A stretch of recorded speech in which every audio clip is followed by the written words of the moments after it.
जी बेटा, तो आगे हम डिस्कस करते हैं fourth physical feature of India, जिसका नाम क्या है, द पेनिसुलर प्लेट्यू। इस कॉन्सेप्ट में इतनी ज्यादा कंफ्यूजन होती है ना, बच्चों को पता ही नहीं चलता हाँ अभी पेनिसुलर प्लेट्यू होता क्या है, इसके पार्ट्स नहीं समझ आते। इस टॉपिक को पढ़ने के लिए जैसे ही कोई वीडियो उठाते हैं या कोई भी बुक उठाते हैं, तो जैसे ही कोई डिफिकल्ट नाम सुनते हैं ना, तो बंद करने की नौबत पड़ जाती है, चाहे वो वीडियो हो चाहे वो बुक हो। पर मैं 100% श्योर हूँ, अगर आप ये वाला कंसेप्ट मेरे से समझते हो ना, तो आपको लाइफ टाइम कभी नहीं भूलेगा। अब बहुत ज्यादा तारीफ हो गई है, अब स्टार्ट करते हैं इस टॉपिक को। इस टॉपिक का नाम है पेनिसुलर प्लेट्यू। सबसे पहले हमने ये समझना होगा हाँ भी पेनिसुलर और प्लेट्यू का मतलब क्या है। ये दोनों का मतलब अलग अलग है। पेनिसुलर का मतलब क्या होता है, एक ऐसी लैंड जो 3 साइड से पानी से घिरी हो, चाहे वो लेफ्ट हैंड साइड हो, चाहे वो राइट हैंड साइड हो, चाहे वो नीचे उसके पानी हो। ध्यान रखना, 3 साइड से पानी से घिरी हो और एक साइड से ऊपर लैंड से कनेक्ट हो, उसको क्या बोला जाता है, पेनिसुलर। तो पेनिसुलर का मतलब क्या बना, ऐसी जगह, ऐसी धरती जो 3 साइड, कोई भी 3 साइड हो सकते हैं, पानी से घिरी हो और एक साइड से लैंड से कनेक्ट हो, तो उसको पेनिसुलर बोला जाता है। एक उससे थोड़ी सी मिलती जुलती डायग्राम है जिसको बोला जाता है आइलैंड। आइलैंड का मतलब क्या होता है, जो सभी तरफ से पानी से घिरा हो, बस थोड़ा सा फर्क है इन दोनों में। पेनिसुलर का मतलब क्या होता है, जो सिर्फ 3 साइड से पानी से घिरा हो, और आइलैंड का मतलब क्या है, सभी साइड से पानी से घिरा हो। आई होप आपको पेनिसुलर का अच्छी तरह समझ आ गया हाँ भी पेनिसुलर होता क्या है। अब बात करते हैं प्लेट्यू की। प्लेट्यू जैसे आप पिक्चर में देख रहे हो, ये पहाड़ों की टाइप ही होता है, पर पहाड़ नहीं होता, ये अपनी जमीन से एलिवेटेड होता है। ध्यान रखना, मैंने एक वर्ड बोला है एलिवेटेड। एलिवेटेड का मतलब क्या होता है, अपने जमीन से ये ऊपर उठा हुआ होता है। अपनी इसकी फॉर्मेशन ध्यान रखनी है, और इसकी टॉप टेबल जैसी होती है, जैसे देख रहे हो ना, लेफ्ट से भी ऊंचाई में है और राइट से भी ऊंचाई में है, और ऊपर से बिल्कुल फ्लैट है जैसे हमारा टेबल होता है। तो इन दोनों वर्ड को मिला के बनता है पेनिसुलर प्लेट्यू। मतलब पेनिसुलर का मतलब क्या होता है, ऐसी जगह जो 3 साइड से पानी से घिरी होती है और एक साइड से लैंड से कनेक्ट होती है। और प्लेट्यू का मतलब क्या होता है, ये जो पिक्चर में आपने पहाड़ देखे थे उसको प्लेट्यू बोला जाता है। आई होप ये ओनली 2 वर्ड्स का मतलब पता चल गया। अभी कंसेप्ट नहीं मैंने कराया, अभी दोनों का मैंने ऑपरेशन किया है, दोनों का मतलब बताया है। अब मैं आपको ना पिक्चर दिखाता हूँ, ये वाली इंडिया के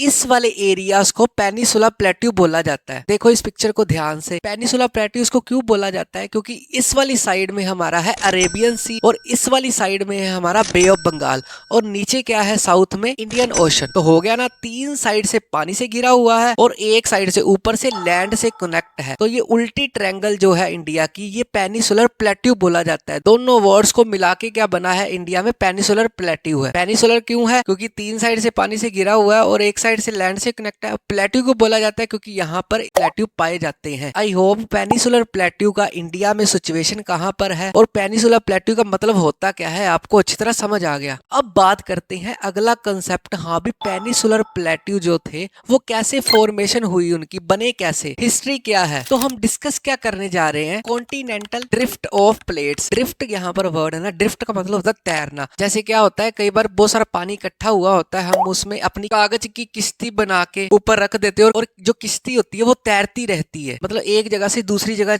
पर जाती रहती है, तो वो अपनी पोजीशन को चेंज करती है। वैसे ही हम देखेंगे जो पूरा वर्ल्ड कॉन्टिनेंट से बना हुआ है वो कैसे बना है, पहले क्या होता था और अब का सीन क्या है। पिक्चर से बढ़िया समझाऊंगा, अच्छी तरह समझ आ जाएगा। तो इंडिया की पेनिसुलर प्लेट्यू बनने की 4 स्टेजेस है, जैसे कि आप ये पिक्चर्स में देख रहे हो, 4 की 4 स्टेजेस, जिसमें मैंने एक एक चीज मेंशन की है। सबसे पहले अगर फर्स्ट स्टेज की बात करें, तो पूरा वर्ल्ड ना एक ही पार्ट का हिस्सा था। कितने साल पहले की बात है, 2 to 5 मिलियन ईयर अगो, मतलब पूरी दुनिया एक ही पार्ट का हिस्सा था, और उस पूरे पार्ट को क्या बोला जाता था, पैंजिया। पहली स्टेज समझ आ गई, हाँ भी कोई पार्ट्स में डिवाइड नहीं था, कोई कॉन्टिनेंट नहीं था, बस एक ही पार्ट था, पैंजिया। कितने साल पहले की बात है, 2 to 5 मिलियन ईयर अगो। उसके बाद क्या हुआ, सेकंड स्टेज बनी, जिसमें एक पार्ट था ना पैंजिया, वो 2 पार्ट्स में अब बटना शुरू हो गया, ड्रिफ्ट होके, तैर के। आपको तो पता ही ना, जो पूरा वर्ल्ड है उसमें 70% पानी है और 30% लैंड है, तो हमारी लैंड ना पानी के ऊपर तैरती ही रहती थी और अपनी पोजीशन चेंज करती रहती थी। और सेकंड स्टेज में ना 2 पार्ट्स में डिवाइड हो गया पूरा का पूरा वर्ल्ड। ऊपर वाला पार्ट बन गया लारेशिया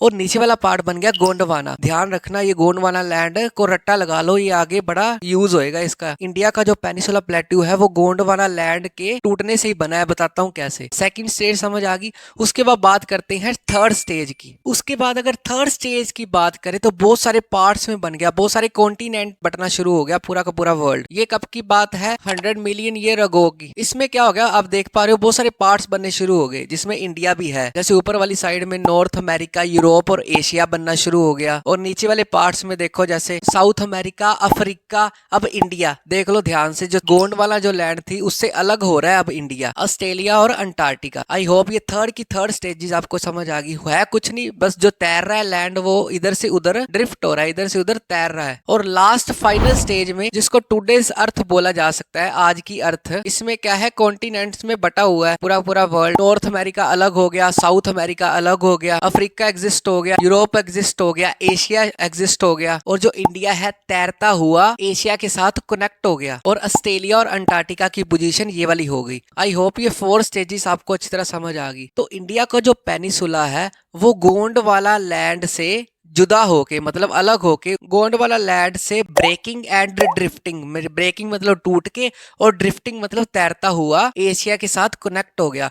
तो ये नीचे वाला जो पार्ट था ये बन गया हमारा Indian peninsula plateau. I hope अब आपको ये हिस्ट्री का अच्छी तरह समझ आ गया। हमने 2 बातें डिस्कस की हैं, एक तो पेनिसुला प्लेट्यू का मतलब क्या होता है अलग अलग का, और दूसरी बात हमने ये डिस्कस की है हाँ भी इंडिया का जो पेनिसुला प्लेट्यू था उसकी हिस्ट्री क्या है। अब मैं आपको दिखाता हूँ इंडियन पेनिसुला की पिक्चर। बिल्कुल चीजों को ध्यान से समझना है, बिल्कुल चीजों को माइंड फ्रेश करके समझना है। तो बेसिकली जैसे आप पिक्चर में देख पा रहे हो, या में जो प्लेट्यू है 3 पार्ट्स में डिवाइड है।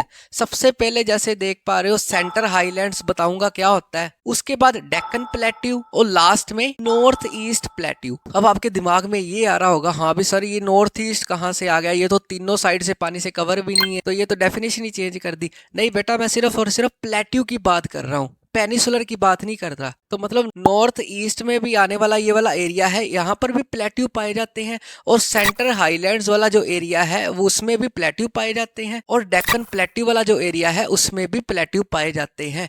अगर मैं बात करूँ 2 प्लेट्यू की, Deccan plateau plus centre highlands, इनको मिला के बनता है पेनिसुलर प्लेट्यू। मतलब दोनों वर्ड आ गए ना। पेनिसुलर का मतलब क्या होता है, तीनों साइड से पानी से घिरा हुआ और एक साइड से लैंड से घिरा हुआ। तो सेंटर हाईलैंड्स और डेक्कन प्लेट्यू का ये उल्टा ट्रायंगल वाला एरिया कहलाएगा पेनिसुलर प्लेट्यू।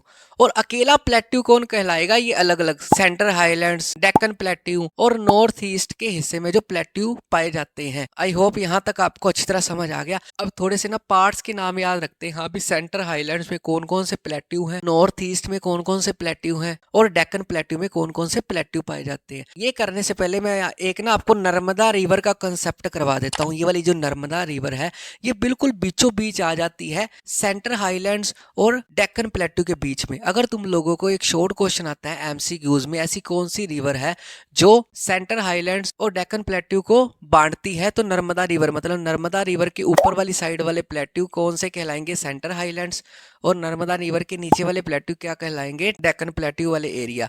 बस डेक्कन प्लेट्यू, सेंटर हाईलैंड 2-3 बार बोलोगे ना आपको रट जाएगा। इसका कोई मतलब नहीं है, बस नाम है। सेंटर हाईलैंड में सबसे पहला आ जाता है मरवार प्लेट्यू, बस आपने नाम याद रखना है। उसके बाद सेकंड नंबर पे मालवा प्लेट्यू, उसके बाद थर्ड नंबर पे Bundelkhand plateau, last one is छोटा नागपुर प्लेट्यू। ये है नर्मदा नदी के ऊपर ऊपर वाले प्लेट्यू जिसको सेंटर हाईलैंड्स बोला जाता है। उसके बाद बात करते हैं डेक्कन प्लेट्यू। डेक्कन प्लेट्यू में सबसे पहले प्लेट्यू उसके नाम पे है डेक्कन प्लेट्यू, उसके बाद है कर्नाटका प्लेट्यू, उसके बाद है तेलंगाना प्लेट्यू, उसके बाद लास्ट है डंडाकनिया प्लेट्यू। बस 1-2 बार नाम की प्रैक्टिस करोगे ना तो आपको अच्छी तरह याद हो जाएंगे। मेरे को पता है थोड़े से टफ से नाम है, बस इसको आपने नोट से बढ़िया तैयारी करनी है तो आपको बढ़िया प्लेट्यू का कंसेप्ट क्लियर हो जाएगा। उसके बाद लास्ट में अगर बात करें नॉर्थ ईस्ट प्लेट्यू में, एक जगह याद रखनी है आपने, शिलोंग के प्लेट्यू, मतलब ये बात कर रहे हैं मेघालय की, वहां पर भी प्लेट्यू पाए जाते हैं। अब आपने ना एक फैक्ट याद रखना है, जितने भी पेनिसुलर प्लेट्यू का एरिया ये वाला मैंने करवाया है, इसमें जितनी भी रिवर फ्लो करती हैं उनकी दिशा क्या है फ्लो करने की, वेस्ट टू ईस्ट। बस आपने 2 रिवर यहाँ पर याद रखनी है, नर्मदा और तापी एक ऐसी रिवर है पेनिसुलर प्लेट्यू में पाए जाने वाली जो फ्लो कैसे करती है, ईस्ट टू वेस्ट, मतलब उल्टी करती है। बस आपने ये 2 फैक्ट याद रखने हैं। उसके बाद अगर प्लेट्यू की बात करें, इसकी खासियत क्या क्या है। सबसे पहली खासियत है यहाँ से ना मिनरल्स मिलते हैं, बहुत सारे मिनरल्स, जैसे गोल्ड हो गया, आयरन हो गया, कॉपर हो गया, एक्सेट्रा। बहुत सारे मिनरल्स यहाँ से निकाले जाते हैं जो देश की तरक्की में हेल्प करते हैं। जो पेनिसुला प्लेट्यू वाला लैंड मास वाला एरिया है वो ओल्डेस्ट लैंडमास ऑफ इंडिया, मतलब सबसे पुराना है। जैसे गोंडवाना बन गया था, उससे अलग होके सबसे पुराना हिमालय से भी पहले फॉर्मेशन किसकी हुई थी? पेनिसुला प्लेट्यू की। अगली बात, ये जो पेनिसुला प्लेट्यू है कौन सी रॉक से मिलके बना होता है? Old crystal, igneous and metamorphic rock से बना होता है। आई होप आपको ये पेनिसुला प्लेट्यू वाला कंसेप्ट अच्छी तरह समझ आ गया। उसके बाद बढ़ते हैं next physical feature of India की तरफ।